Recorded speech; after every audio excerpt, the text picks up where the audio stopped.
Greetings and salutations. It is I, Professor Macabro, here again in a different location because I was not digging.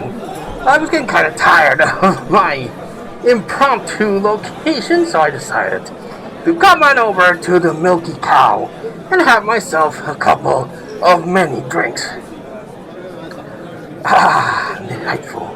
And partake on some of the more beautiful patrons. The Milky Cow is called that for a reason, and yes, it's my kind of place. So, I am here to regale you with a movie review. One moment. Refreshing. And the said movie review is about another movie that I saw during the weekend on my streaming adventure. Yes, indeed. I usually, like I say, on every Friday, I pop in a couple of movies and I enjoy them. Mostly physical media, sometimes streaming, because on rare occasions they do upload some really random stuff that I've been looking for a while. And such was the case with this movie that was uploaded called The Coca-Cola Kid. Yes, indeed. I've been looking for this movie ever since the Cinemasochist showcased it on his channel many years ago. And like I've always said, whenever I watch someone review a movie, whether it be the Cinemasochist, the Spoonie one, Bloodbath and Beyond, Bloodbath TV, Echo, Pat, when he did The Ice Lord, Bones, Hobbs, whenever anyone Video Tasties, when they review a movie, I make a note to add it to the collection hunt and search it out so I can own it and enjoy it whenever I can. But this particular movie, The Coca-Cola Kid, I've never been able to find it anywhere. Never. Not on VHS, not on DVD. It's totally obscure. So when I saw it there on Amazon Prime as a recommendation after watching The Dungeon Master, I was like, it's the fates. The fates have aligned to allow me to watch these really cool movies that I've been wanting for a while. So, what is The Coca-Cola Kid about? Well, I'll tell you the first and most important thing about it. It stars Eric Roberts, the superior of the Roberts. Yes, indeed. Everyone says that Julia Roberts is the better Roberts, but I disagree. Eric Roberts is the true superior Roberts because he can be in something as schlocky as a Hallmark or an Asylum movie, or he could be in a big budget mega super production like The Dark Knight, and every time he's in it, no matter what, he always gives it an A performance. Yes, indeed. Even if the movie he's in is garbage, he is such a charismatic and intense actor that he's fun to watch. Yes, indeed. And The Coca-Cola Kid stars Eric Roberts, one of his really early roles, and he's supposedly this ex-Marine. That really doesn't really factor in that much because sometimes he was a badass and sometimes he fights really weird. I don't know.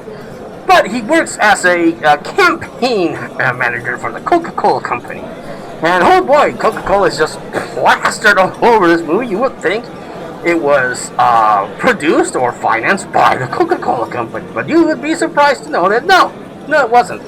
This is an Australian production. And they just, I guess, decided to film the movie with all the Coca-Cola product to then later ask for product placement. I don't know.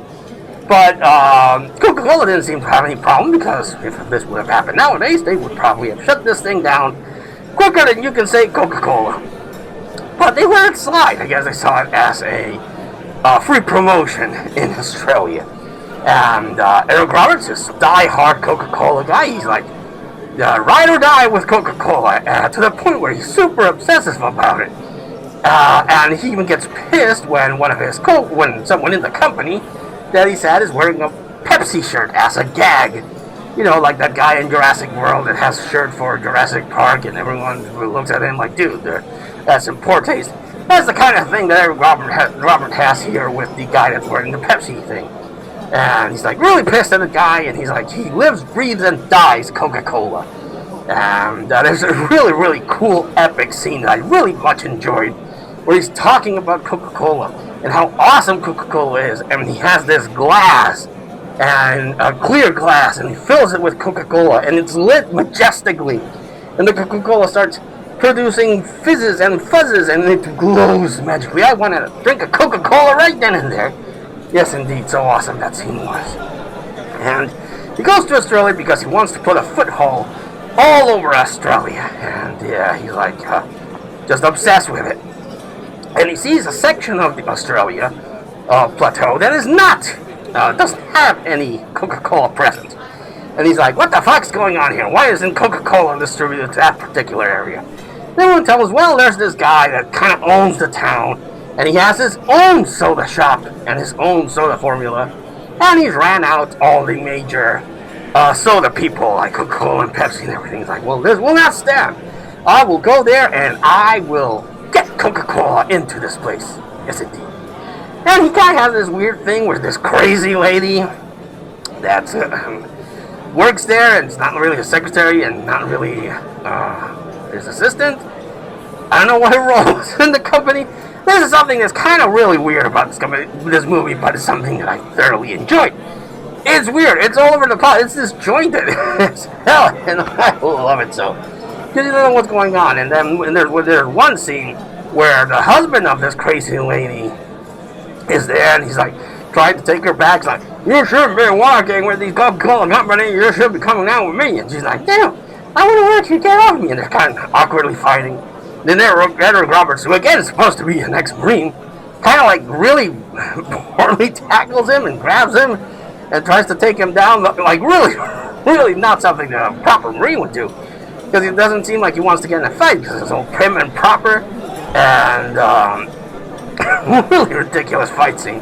That really doesn't add anything except introducing the husband and how crazy this lady is. And then he goes, she says that she used to live in that place that doesn't allow Coca-Cola. And he goes there, and he's like kicked out of the hotel because they know he's part of the Coca-Cola company.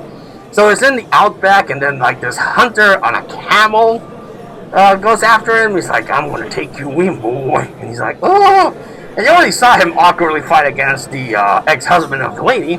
So you kind of expect that he's going to get his ass kicked. But no, Eric Roberts rides on his Jeep with the hunter on his caboose, all beat up. And he's like, the owner of the land's like, holy shit, you are a badass. I respect that. Allow me to take you on a tour of my little facilities. And they kind of have this brilliant respect. The old guy that's the owner of the place respects Eric Roberts and how has this devotion for Coca-Cola. And Eric Roberts respects how this guy has a love for soda. Not Coca-Cola, but he makes his own formula, and he's done so for many years, and they kind of respect each other. Yes, indeed. And it is revealed that the crazy lady is the daughter of the old guy, and he wants her to come into the flock and take over the company because he's old. He wants to pass it on. And eventually do reach an agreement where he will allow Coca-Cola to have distribution in this area if he is allowed to distribute his soda abroad. So it's win-win, apparently. Until again, the lady's like, no, I won't. I will not be part of your conglomeration because I'm a free spirit. I'm free as a bird. And he's like, well, shit, that doesn't quite work out. I'm going to explode my factories and everything in it, and kaboom! And that's what Eric Roberts like. Well, shit, I don't know what to believe in anymore. I think peace out from this and peace out from the Coca-Cola company. Really weird that he took that decision, but that's what he did. They also have this subplot with a waiter in a hotel where Eric Roberts is staying, that he thinks that Eric Roberts is CIA because he sees them doing some weird Tai Chi. That's not really Tai Chi, but he's like, whoa! Really weird, and he gets the impression that he's CIA, so he wants to be a CIA agent, and he's like, what do I need to be part of a CIA? And Eric Roberts like, $50,000. And he gets the $50,000 to Eric Roberts, and he's like, okay, you're nuts. So he calls the cops on him, and then he's taken away because he's fruity and cuckoo for Cuckoo Puffs.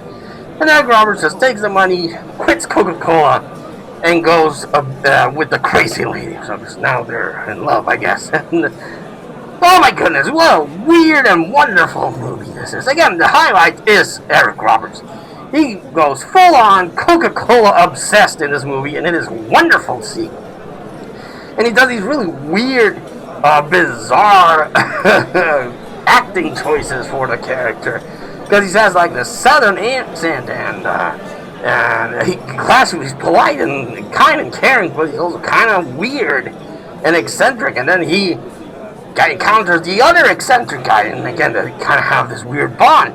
And the crazy lady's just crazy as shit. And they actually do boink, destroy the bed. So there's feathers all over the place. Just bizarre and weird, and I like it.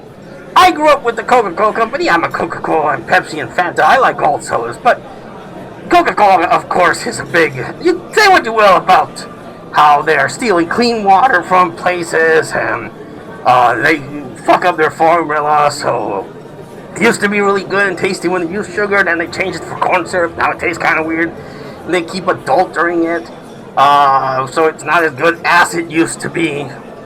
But still, Coca-Cola is a presence, and it was still a big thing here in Mexico, as there's Pepsi, of course.